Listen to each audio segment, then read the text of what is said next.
अस्सलाम वालेकुम students. Data structure के आज के लेक्चर में हम बात करते हैं यूज़ ऑफ क्यूज़ पे। क्यू डेटा स्ट्रक्चर कैसा डेटा स्ट्रक्चर है? ऐसा डेटा स्ट्रक्चर था जो कि फर्स्ट इन फर्स्ट आउट के रूल पे काम करता है, डेटा को स्टोर करता है। उसको इम्प्लीमेंट करने के लिए हमने दो उसकी इम्प्लीमेंटेशन के मेथड्स देखे। एरे के थ्रू किस तरह से क्यू को इम्प्लीमेंट किया जा सकता है और लिंक्ड मेमोरी के थ्रू कैसे इम्प्लीमेंट किया जा सकता है।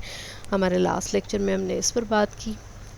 आज हम देखते हैं कि क्यू डेटा स्ट्रक्चर किस तरह के डाटा को स्टोर करने के लिए बेसिकली यूज़ किया जाता है कंप्यूटर में या हमारी रियल लाइफ में। किस टाइप के डाटा के लिए हम क्यू के रूल को फॉलो करते हैं। बेसिकली क्यू के बहुत से यूज़ हैं, जिसमें से सबसे ज़्यादा यूज़फुल जो इसका यूज़ है क्यू का वो है सिमुलेशन। सिमुलेशन क्या है?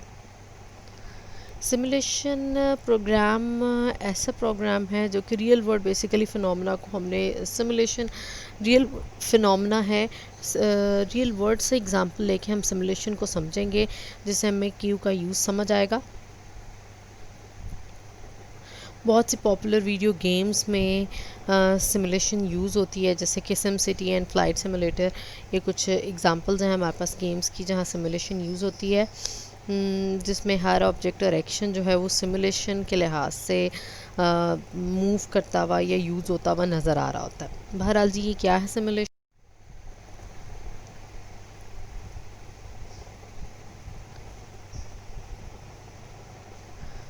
और सिमुलेशन बेसिकली अगर हम क्यू को यूज़ करते हुए सिमुलेशन को इम्प्लीमेंट करते हैं तो बेसिकली हमें चीज़ें बिल्कुल ऐसी ही नज़र आ रही होती हैं हमारे प्रोग्राम्स के थ्रू, जैसे रियल वर्ल्ड ऑब्जेक्ट्स के रियल वर्ल्ड चीज़ें हैं। जैसे कि आजकल की गेम्स जो हैं वो हमें सिमुलेशन बेस्ड गेम्स बिल्कुल रियल वर्ल्ड जैसी लगती हैं, रियल वर्ल्ड इवेंट्स लगते हैं जो उसके अंदर अकर हो रहे होते हैं।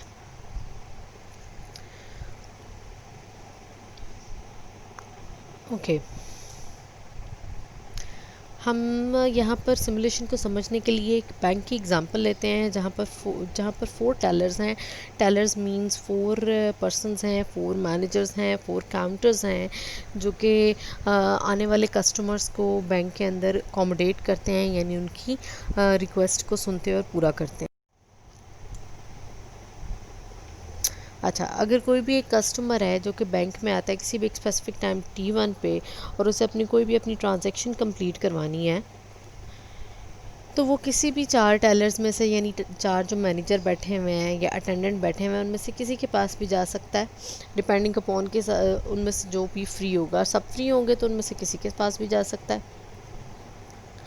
अगर वो टाइम T1 पे आया, लेट्स से उसका टाइम T2 पे उसकी ट्रांजैक्शन हो गई है, यानी जो भी वो करवाने आया था, विदड्रॉ डिपॉजिट उसका हो गया है, तो फिर हम क्या कहेंगे कि बेसिकली उस कस्टमर को अपना काम कंप्लीट करने के लिए T1 + T2 टाइम लगा, यानी टोटल उसे T1 + T2 टाइम लगा।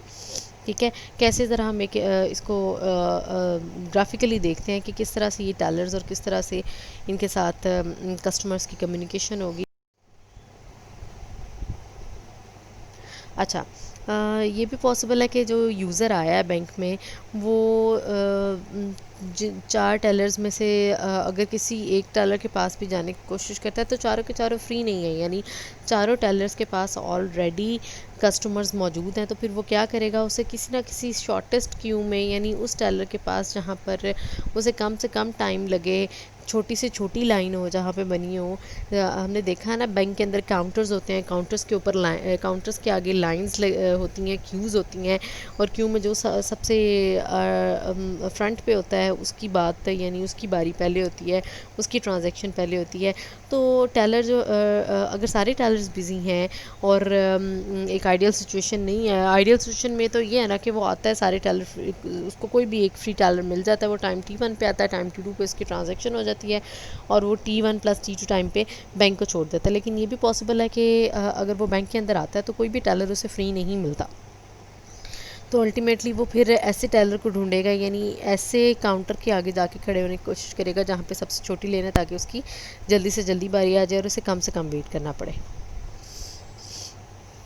तो अब अगर ऐसी सिचुएशन है, कस्टमर अगेन टाइम T1 पे है, टाइम T2 पे उसकी जो है ट्रांजैक्शन कंप्लीट होती है, तो अब उसे टोटल कितना टाइम बैंक में स्पेंड करना पड़ा, time T1 plus time T2 plus the waiting time, जो उसने वेट किया अपनी बारी के आने तक का, जो उसने इंतज़ार किया, यानी अब उसको ज़्यादा वेट करना पड़ा।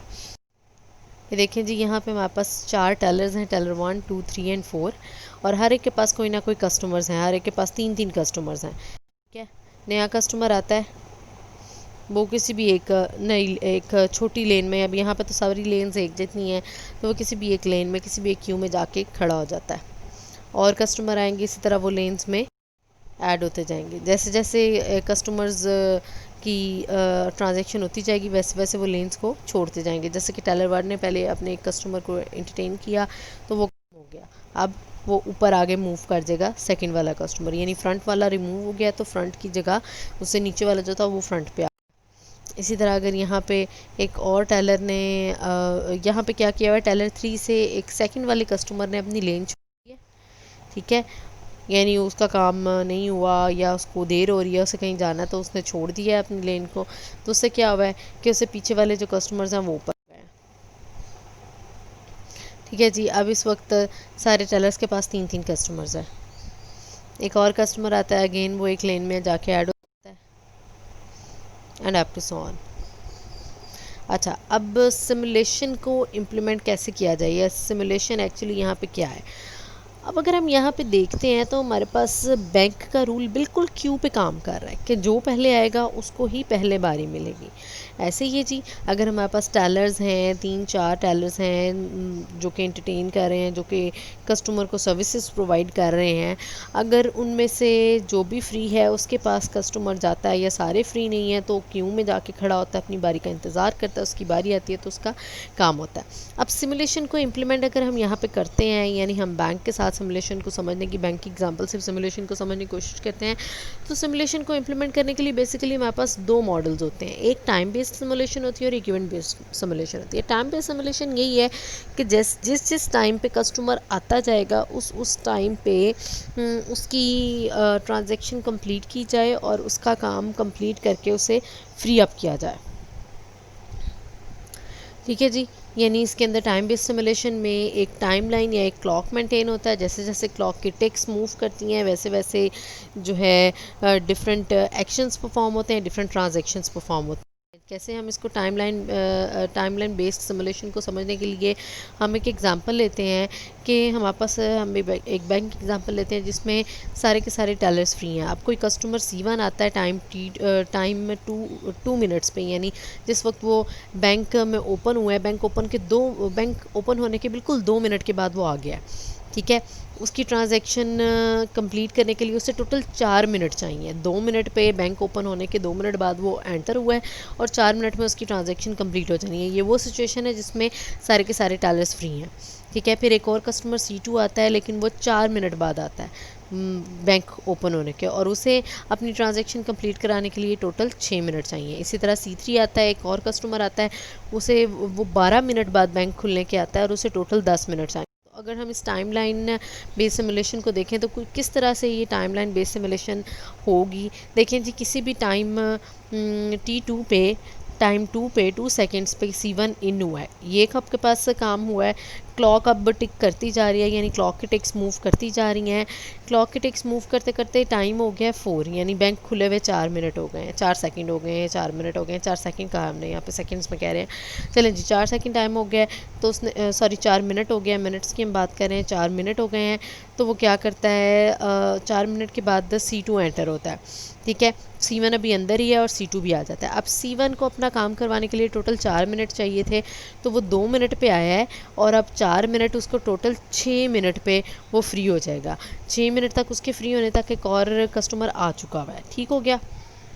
अब C1 जब बाहर जाता है उतनी देर में C2 की बारी आ जाती है, C2 का काम शुरू हो जाता है।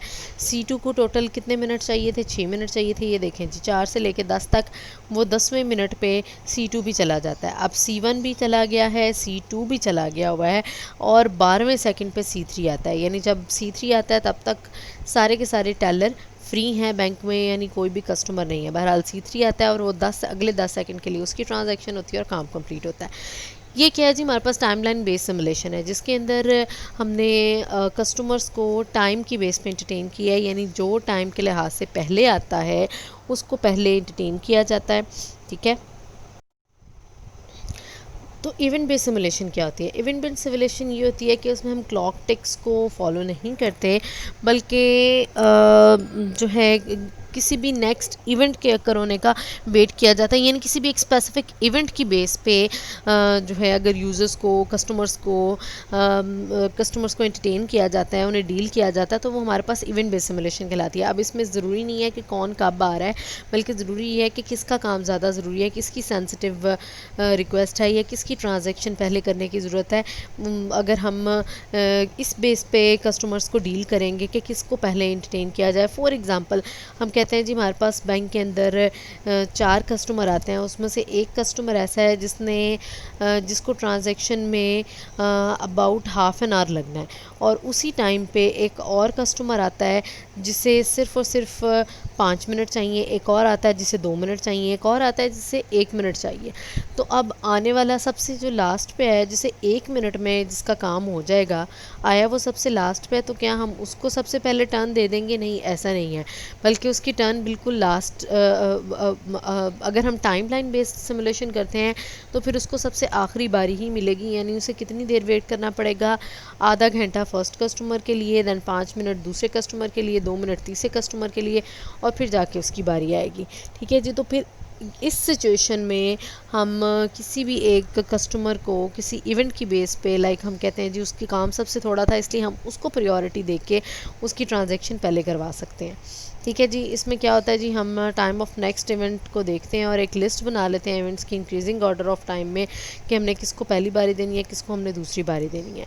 ठीक है। और जैसे ही कोई किसी एक कस्टमर की बारी कंप्लीट होती है, यानी उसका काम कंप्लीट होता है, तो हम उसे जो है अपनी क्यू में से निकाल जाते हैं।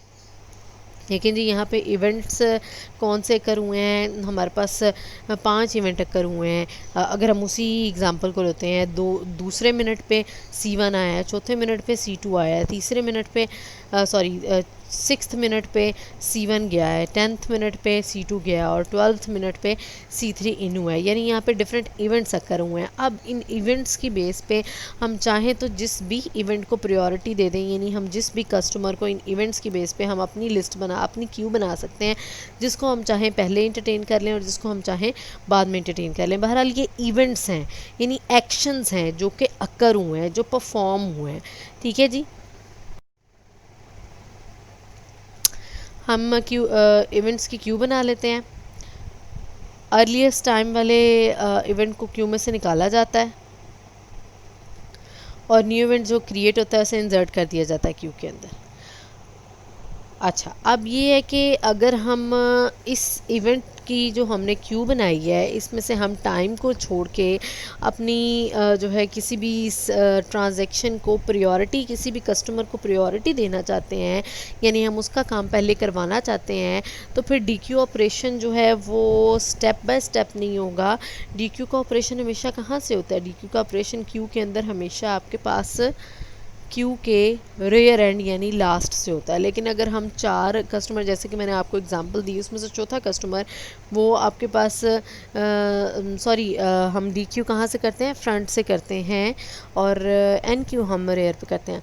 अच्छा, अब अगर आपके पास 4 कस्टमर आए हैं और उसमें चौथा कस्टमर जो है उसको सबसे कम टाइम चाहिए ट्रांजेक्शन के लिए, चाहे वो इवेंट वाली क्यू में सबसे लास्ट पे पड़ा हुआ है, लेकिन अगर हम उसको सबसे पहले DQ करते हैं, यानी वो फ्रंट नहीं है, रेयर है, हम उसको DQ करते हैं, तो ऐसा DQ फीफो पे यानी फर्स्ट इन फर्स्ट आउट पे बेस नहीं कर रहा होगा, और फिर ऐसी क्यू आपके पास जो फर्स्ट इन फर्स्ट आउट के रूल को फॉलो नहीं करती, उस क्यू को हम क्या कहते हैं? Priority queue. प्रायोरिटी क्यू ऐसी क्यू है जिसके अंदर हम किसी भी इवेंट को किसी भी स्पेसिफिक रीज़न की वजह से खास इम्पोर्टेंस दें, प्रायोरिटी दें, यानी टाइम की बजाय उनकी काम की नोयत के लिहाज से अगर हम उन्हें पहले बारी दे दें, पहले हम उन्हें DQ कर दें किसी भी प्रोसेस को, किसी भी जो है वैल्यू को क्यू के अंदर से, तो वो क्यू जो होती है वो प्रायोरिटी क्यू कहलाती है, क्योंकि फिर वो फर्स्ट इन फर्स्ट आउट के रूल को फॉलो नहीं कर रही, बल्कि इसके अंदर जिस एग्जांपल की हम बात कर रहे हैं उसमें तो last in first out rule follow होगा। और लेट्स से अगर वो कस्टमर जिसको 1 मिनट चाहिए अपना काम कंप्लीट करने के लिए, वो 3rd नंबर पे आता है, तो फिर 3rd वाले कस्टमर को पहले DQ किया जाएगा, तो अल्टीमेटली वो Q first in first out के रूल को फॉलो नहीं कर रही होगी, तो ऐसी क्यू को हम क्या बोलते हैं? Priority queue. ठीक है जी। क्यू की एक टाइप है प्रायोरिटी क्यू, जिसके अंदर हम क्यू के रूल को फॉलो नहीं करते, बल्कि हम किसी एक स्पेसिफिक रीज़न की वजह से किसी भी प्रोसेस को या किसी भी वैल्यू को अगर जो है प्रायोरिटी दे के डी क्यू करें तो उस क्यू को हम क्या बोलते हैं, priority queue. Event based simulation, bank simulation के बारे में वो हमें और बता रहे हैं कि इसका C++ कोड जो है हम ऐसा बनाते हैं फिर जिसके अंदर हम किसी भी वैल्यू को, किसी भी डाटा की आइटम को क्यू के अंदर, चाहे वो किसी भी तरतीब में हो, किसी भी नंबर पर हो, चाहे वो फ्रंट पे हो, चाहे वो रेयर पे हो, चाहे वो दरमियान में हो, हम उसको पहले गेट करने के लिए, डी क्यू करने के लिए क्यू को चेंज करते हैं और क्यू को हम प्रायोरिटी क्यू बनाते हैं। ठीक है जी। किस तरह से ये हमारे पास एक प्रायोरिटी क्यू का कोड है। प्रायोरिटी क्यू किस तरह से बनाई गई है, C++ कोड है जिसके अंदर event.cpp की फ़ाइल बनाई है। pqmax के नाम से एक हमने वेरिएबल डिफ़ाइन किया है जिसका साइज़ 30 है। दैन हमने क्लास बनाई है प्रायोरिटी क्यू, अब क्यू नहीं है, प्रायोरिटी क्यू है। प्रायोरिटी क्यू के अंदर हमने साइज़ जो है उसका स्टार्ट पे 0, रेयर को -1 पे रखा है, यानी रेयर जो है आपके पास वो अभी कहीं पे भी नहीं है। -1 का मतलब है 0 से भी पीछे। ज़ाहिर बात है क्यू का एरे का फर्स्ट इंडेक्स आपके पास 0 होता है, दैट इज़ वाई रेयर को हमने -1 पे रखा है। प्रायोरिटी क्यू का कंस्ट्रक्टर है जिसके अंदर डिस्ट्रक्टर है बेसिकली ये कंस्ट्रक्टर था तो ये डिस्ट्रक्टर है। फिर हमने एक इन फुल का फंक्शन बनाया है जो कि कोई भी पैरामीटर नहीं ले रहा और ये रिटर्न करता है size equal to P Q max. अगर तो साइज़ जो है वो मैक्सिमम क्यू के साइज़ के इक्वल हो गया है तो फिर ये 1 रिटर्न करता है, यानी क्यू फुल है, अदरवाइज़ ये 0 रिटर्न करता है। अच्छा, अब रिमूव का फंक्शन देखते हैं जी। रिमूव के फंक्शन में सबसे पहले तो ये देखना है साइज़ ग्रेटर दैन 0 है, यानी क्यू के अंदर कोई वैल्यू है भी जिसे हमने रिमूव करना है। देन इवेंट टाइप का एक पॉइंटर बनाया है हमने यहाँ पे ई, जो कि किसका एड्रेस रखवा रहा है, नोड्स 0 का, यानी एक एरे नोड्स टाइप की वो अपने पास स्टोर करवा रहा है। फिर हम क्या करते हैं, जे इज़ इक्वल टू 0 से लेके जे लेस दैन साइज़ -2, यानी साइज़ जो टोटल है उससे -2 दो पीछे वैल्यूज़ तक हम जे को लूप लगाते हैं और जे को इंक्रीमेंट देते हैं। नोड्स जे पे, यानी नोड्स वाली जो एरे है जिसको भी अभी हमने डिक्लेयर करवाया और उसका एड्रेस हमने ई में रखवाया है, नोड्स जे की लोकेशन पे हम नोड्स J+1 की वैल्यू रखवाते हैं, यानी जे की जो भी वैल्यू होगी उसमें एक का एडिशन होगा और यहाँ पे स्टोर करवा दी जाएगी। ठीक है। देन साइज़ में एक का डिक्रीमेंट होता है और एयर को एक पीछे लेके आया जाता है, क्योंकि हम यहाँ पे रिमूव की बात कर रहे हैं तो रिमूव जब हम वैल्यू करेंगे तो साइज़ में डिक्रीमेंट होगा और साथ ही साथ रेयर वाला पॉइंट जो वो पीछे आ जाएगा। अब साथ ही साथ रिमूव के अंदर ये चेक किया जा रहा है कि अगर तो साइज़ 0 हो गया साइज़ में डिक्रीमेंट करने से, यानी लेट्स से क्यू के अंदर एक ही वैल्यू थी और हमने उसे डी क्यू कर लिया, उसे हमने रिमूव कर लिया है, तो अल्टीमेटली साइज़ जो है वो 0 हो जाएगा। अल्टीमेटली क्यू खाली हो जाएगी तो साइज़ 0 होना चाहिए। अगर साइज़ 0 हो गया तो रेयर को -1 पे यानी पीछे लेके जाया जाएगा। ठीक है। Then return event static null, remove Q is empty, अगर वो आपके पास खाली हो जाती है तो क्यू एम्प्टी का मैसेज हम दे देते हैं। बहरहाल जी यहाँ पे हमने रिमूव करने के लिए आपका क्यू का कोड जो है जो पहले हम क्यू के अंदर यूज़ करते थे उससे डिफरेंट है प्रायोरिटी क्यू का, जिसके अंदर हम अपनी, ये देखें हमने लूप सेट किया है 0 से लेके साइज़ -2 तक, यानी 2 वैल्यूज़ पीछे तक हम लेके गए हैं, क्योंकि हमने लास्ट तक नहीं जाना, हमने उससे पीछे वाली वैल्यूज़ तक जाना है और वहाँ से हमने वैल्यू को रिमूव कराना है और साथ ही साथ हमने साइज़ एंड रेयर को चेंज करना, बिल्कुल वैसे ही होगा।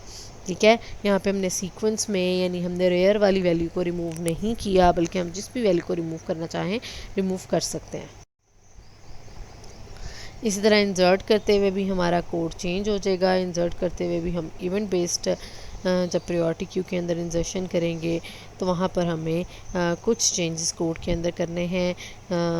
लाइक हमें एक जो काम करना है वो हमने सॉर्ट एलिमेंट्स करना है।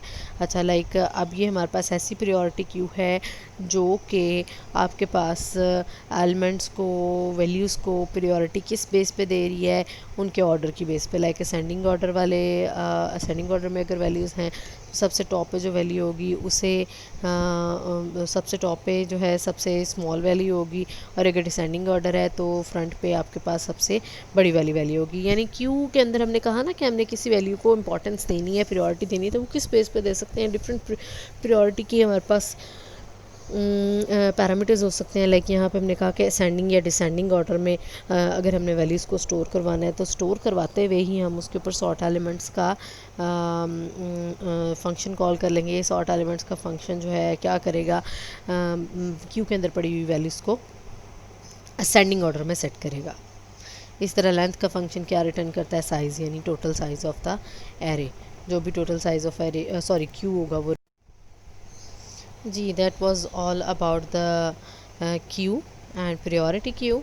हमने आज के लेक्चर में ये जाना है कि क्यू का यूज़ कहाँ है। क्यू का यूज़ आपके पास सिमुलेशन में है। सिमुलेशन को समझने के लिए हमने बैंक की एग्जांपल ली, और बैंक में सिमुलेशन को मेंटेन करने के लिए या बेसिकली सिमुलेशन को मेंटेन करने के लिए हमारे पास, इम्प्लीमेंट करने के लिए हमारे पास दो टाइप्स हैं सिमुलेशन की। टाइम बेस्ड सिमुलेशन भी हो सकती है जिसमें टाइम की बेस पे प्रोसेसेस को या वैल्यूज़ को या कस्टमर्स को एन क्यू और डी क्यू किया जाता है, या फिर हमारे पास इवेंट बेस्ड सिमुलेशन हो सकती है। इवेंट बेस्ड सिमुलेशन को इम्प्लीमेंट करते हुए बेसिकली क्यू को हमें क्या बनाना पड़ता है, प्रायोरिटी क्यू, जिसमें हमें किसी भी एक प्रोसेस या किसी भी एक वैल्यू को किसी एक स्पेसिफिक रीज़न की वजह से पहले डी क्यू करना पड़ता है। यानी उसमें फ़र्स्ट इन फर्स्ट आउट का, प्रायोरिटी क्यू में फ़र्स्ट इन फर्स्ट आउट का रूल फॉलो नहीं होता। ठीक है जी। That was all about today's lecture. कल हम अपने नए डाटा स्ट्रक्चर के बारे में बात करेंगे।